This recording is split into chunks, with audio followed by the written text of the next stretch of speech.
one of the key things we're going to be doing in our class is also to not just be learning about disasters, but also improving our skills, working on our skills, refining our skills of making quantitative arguments, right? So saying, hey, there are more fires here, there are less fires there, whatever the case may be.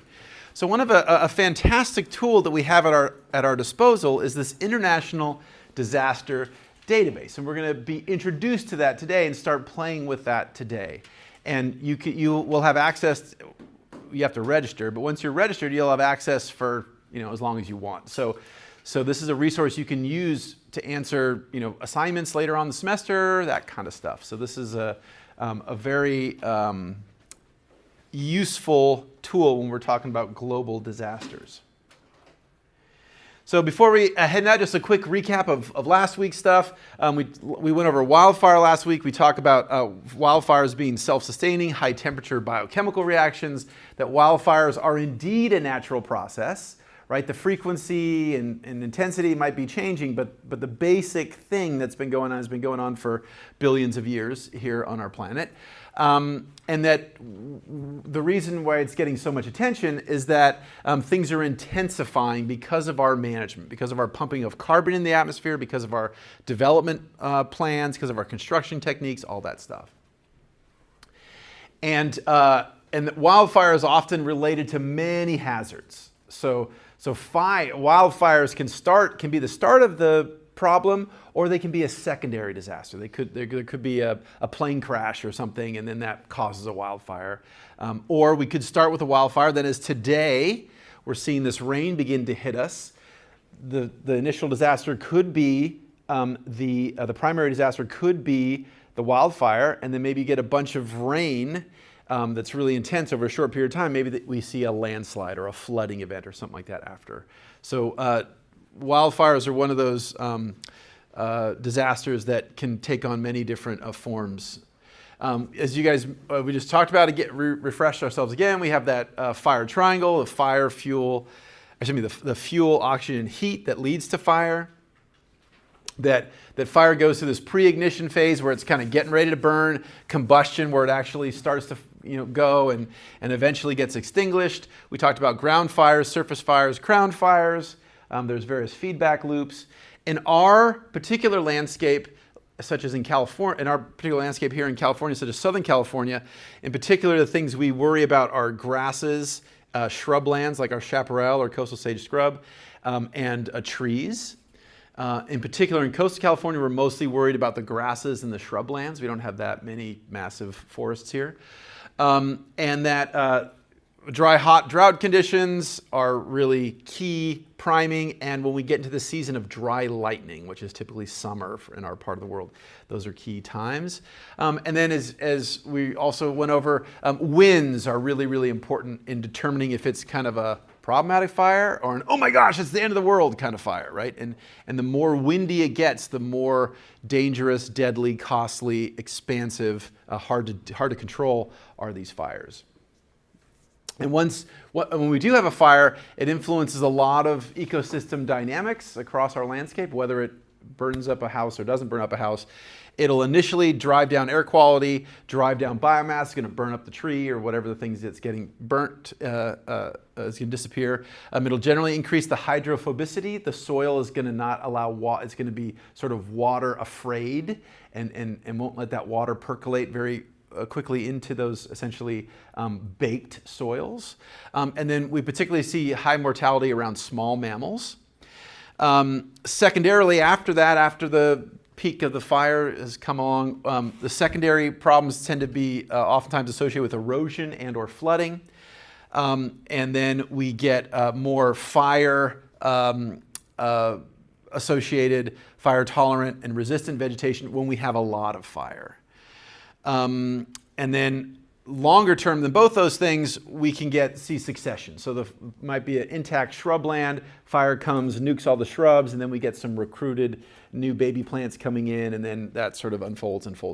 And ultimately, fire helps us with the patchiness of the landscape, adding diversity to the landscape, so-called gamma diversity. Cool. All right, so that was, and then of course the big one that we'll start off looking at today in a second is this idea of of fires or urban fires versus wildfires, and the difference, and similarly the difference of like wind-driven fires or non-wind-driven fires. Okay, so all this stuff is conveniently brought together for us at the global scale with a really cool database that started in 1973 and was expanded significantly in 1980 when the United Nations sort of lent a hand. This is headquartered at the center at this Belgian university. And it's evolved over the years, but in every few years it's gotten more sophisticated, et cetera. The current iteration has all disasters from 1900 until today. There's obviously a bit of a lag, so today is a little bit of a relative term.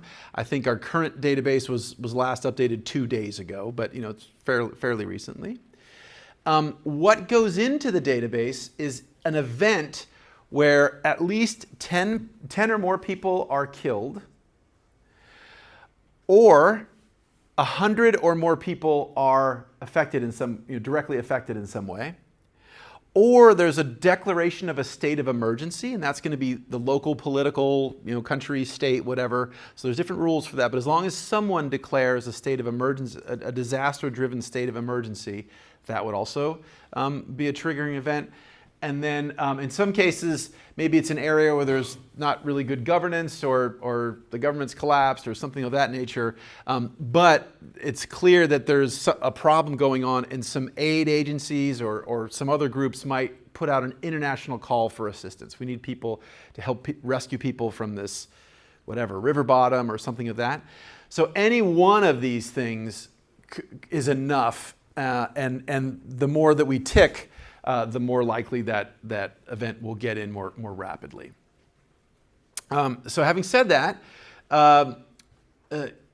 as with all of these international data collection efforts, it's a hard thing to do, right? It's a really, really hard thing to do.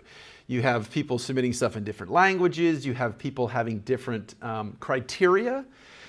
Maybe some people directly measure the cost just at in the case of a wildfire, let's say the firefighting costs.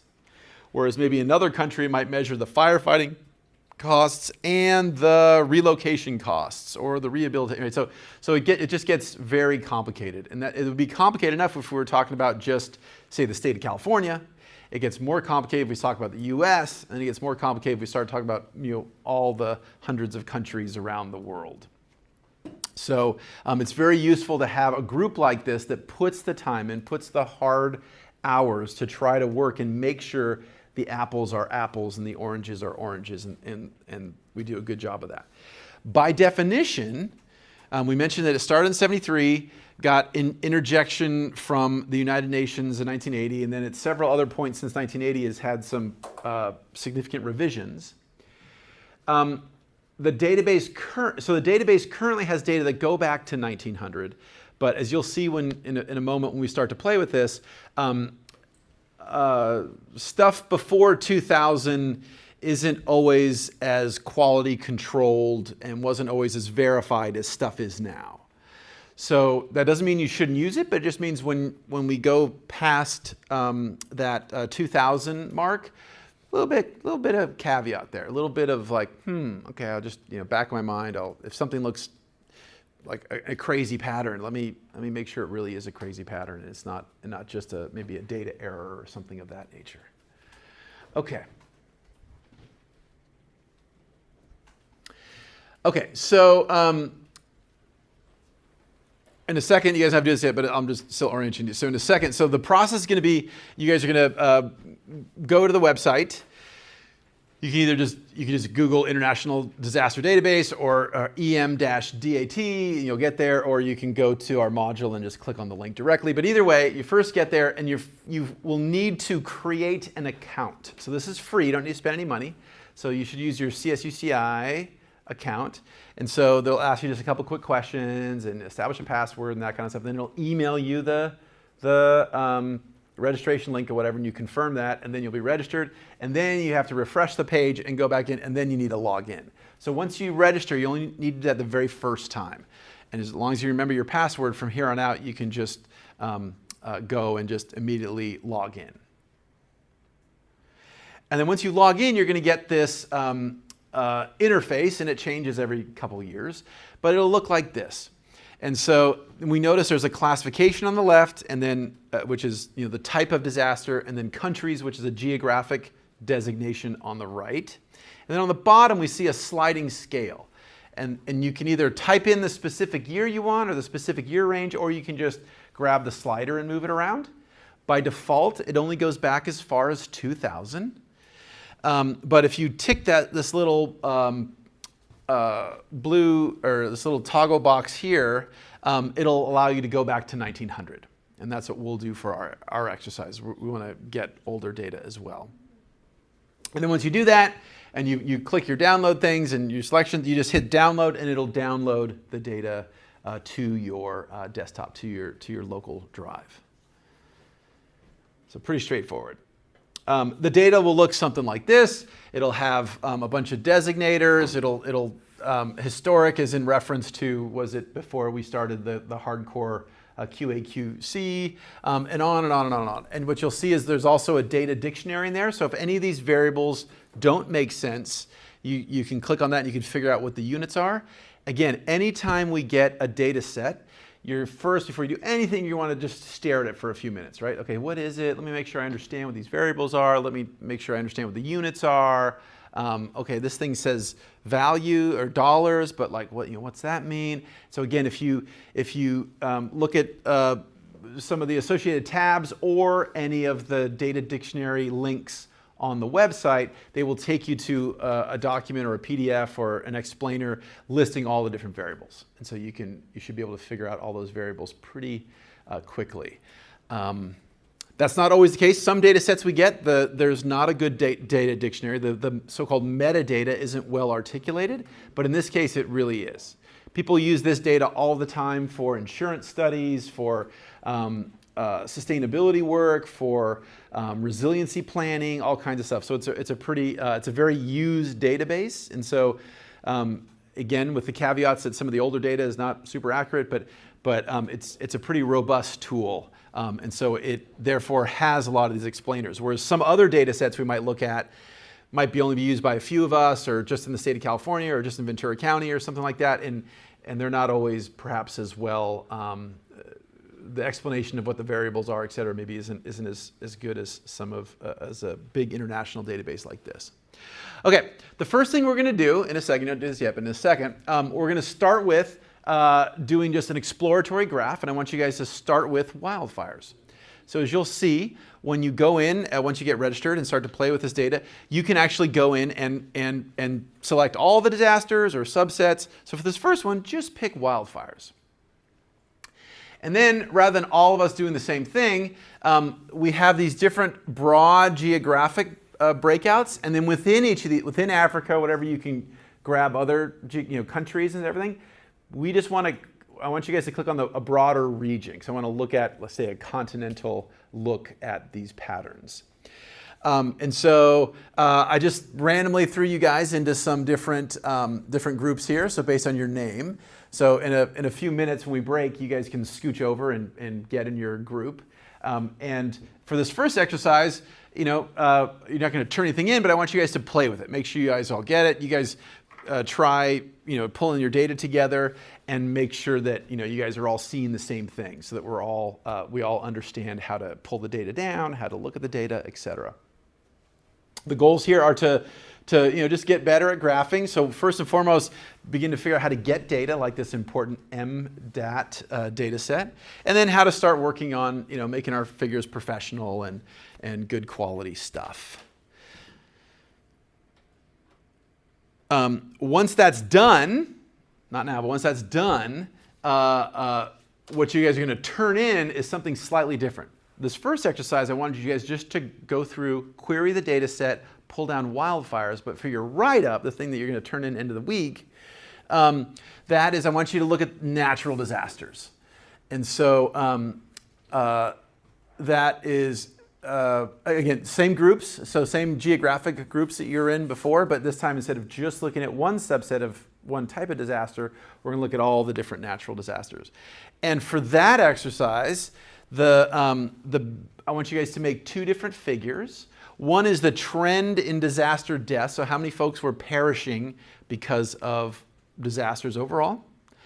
And then how much have these disasters been costing us and in US dollars from 1900 to now. Just as a note, I want you guys to download the whole data set.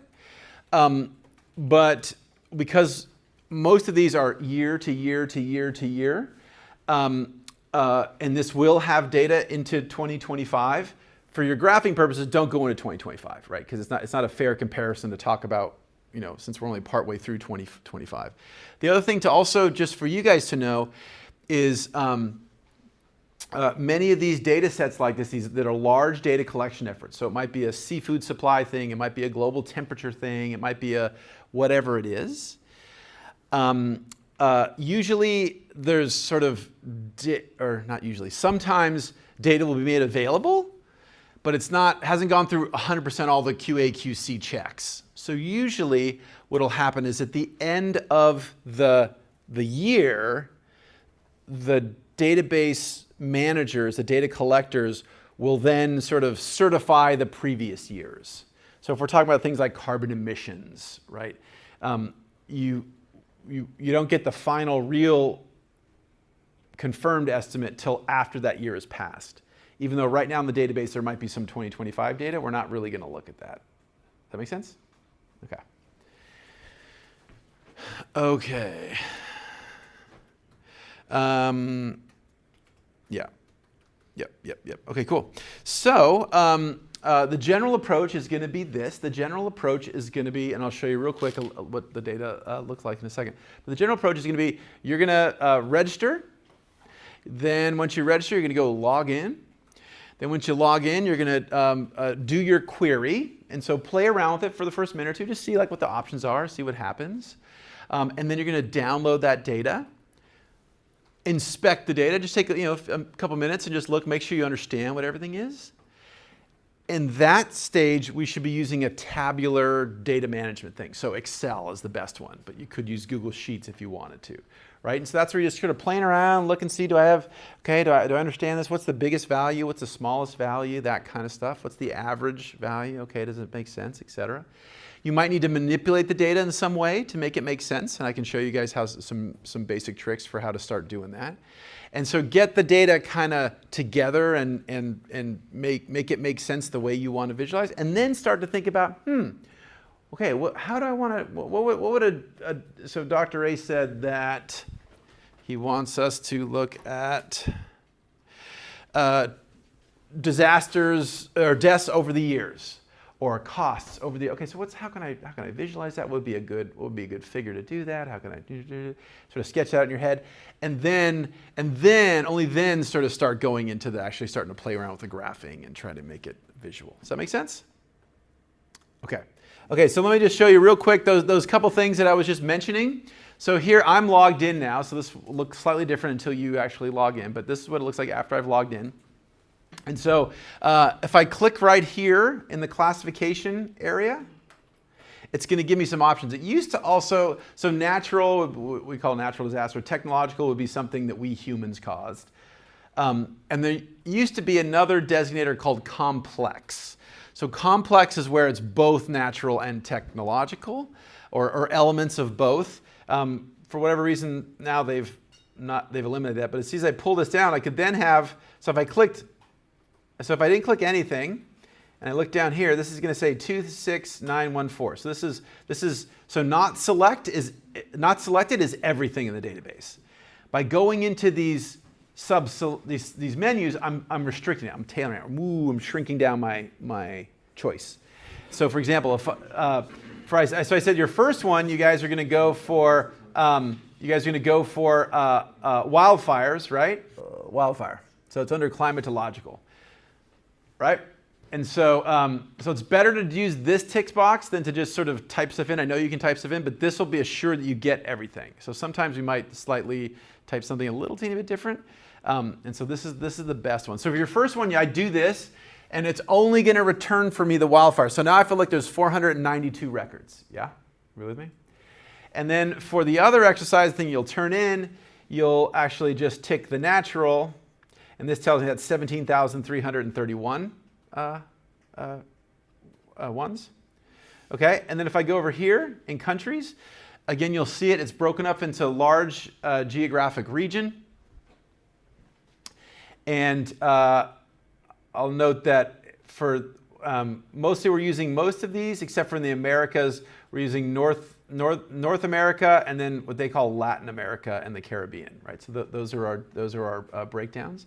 And then, as I mentioned before, I want you guys to toggle this on so that you get the stuff that goes from 1900 to current. Cool. And then when I hit this button, let's see, this button here, download, that's what's going to download to my desktop. And that'll be a CSV file that I can open up in either Excel or Google Sheets, whichever our manipulation tool of choice is for you.